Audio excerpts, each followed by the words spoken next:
Assalamualaikum warahmatullahi wabarakatuh. Perkenalkan, nama saya Putri Dini Nurfitriani dari SMP Negeri 9 Cimahi.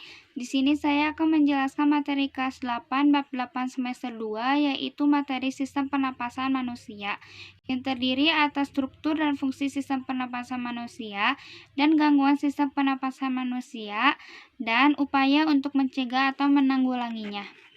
Organ pernapasan pada manusia yang pertama ada hidung. Di dalam hidung terdapat rambut-rambut halus dan selaput lendir yang berfungsi untuk menyaring partikel debu dan kotoran yang masuk bersama udara.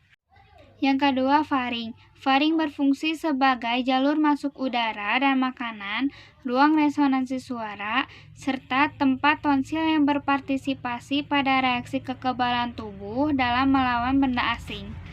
Yang ketiga, laring. Laring atau ruang suara merupakan organ pernapasan yang menghubungkan antara faring dengan trakea. Di dalam laring terdapat epiglotis dan pita suara. Yang keempat, trakea. Trakea merupakan saluran yang menghubungkan antara laring dengan bronkus. Dinding trakea tersusun dari cincin-cincin tulang rawan dan selaput lendir yang terdiri atas jaringan epitelium bersilia. Yang kelima, bronkus. Bronkus merupakan percabangan dari trakea yang masing-masing bronkus memasuki paru-paru kanan dan paru-paru kiri. Struktur dari bronkus sama seperti trakea, tetapi ruangnya lebih sempit dan tulang rawannya tidak teratur. Yang keenam, bronkiolus. Bronkiolus merupakan cabang-cabang kecil dari bronkus. Pada ujung bronkiolus terdapat gelembung-gelembung yang sangat kecil dan berdinding tipis yang disebut alveolus. Yang ketujuh, paru-paru. Paru-paru merupakan alat pernapasan utama. Paru-paru dibungkus oleh selaput dua rangkap, yaitu selaput pleura. Pleura berfungsi melindungi paru-paru dari gesekan ketika mengembang dan mengempis. Dan yang kedelapan, alveolus. Alveolus merupakan tempat pertukaran oksigen dan karbon dioksida. Luas permukaan alveolus 100 kali luas permukaan tubuh manusia. Besarnya luas permukaan seluruh alveolus dalam paru-paru menyebabkan penyerapan oksigen lebih efisien.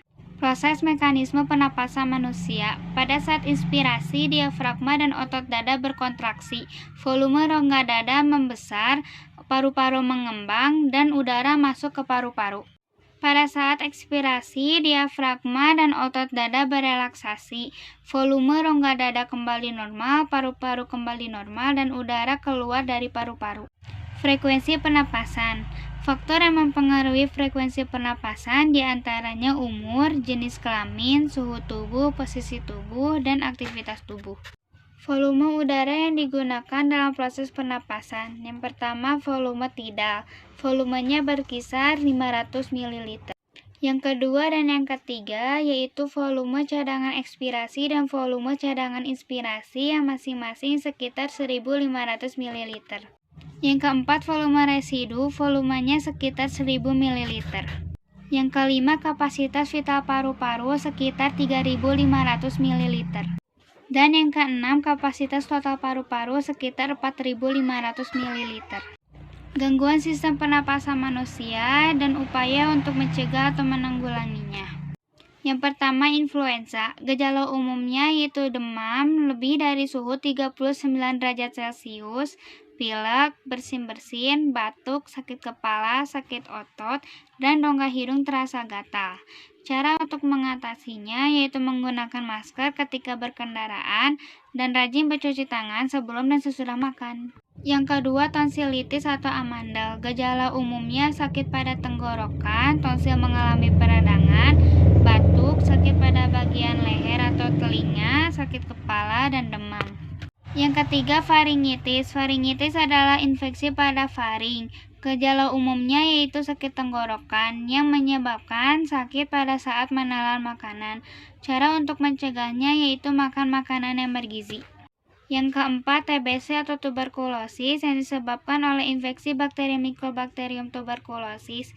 Gejalanya mudah lelah, berkeringat di malam hari, demam, sakit pada bagian dada, lesu, berat badan turun drastis, hilang nafsu makan, dan batuk berdarah.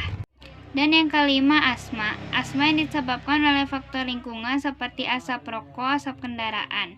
Gejalanya yaitu batuk, napas berbunyi, napas pendek, dan sesak napas. Sekian dari saya. Wassalamualaikum warahmatullahi wabarakatuh.